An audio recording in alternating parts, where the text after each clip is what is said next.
Agbawu International Sisters. Sabole.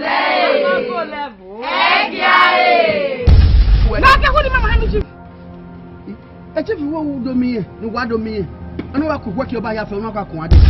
O wa ya ze lu eka. Ki an wa agbe.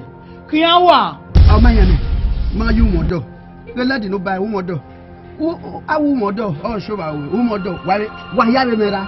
Wa mera partition agbe wa ni. No ya be le mo da we wa ni. O wa ko wa. O do iko. Nazareth. Oh, beautiful. Mama. That will be a part. What do you want to work with? Lady Kabaka. The man was running big television. Where Kabaka? Udogu. Where la copa dina? Osanu me do it to a high. How go away? What bono? Hato.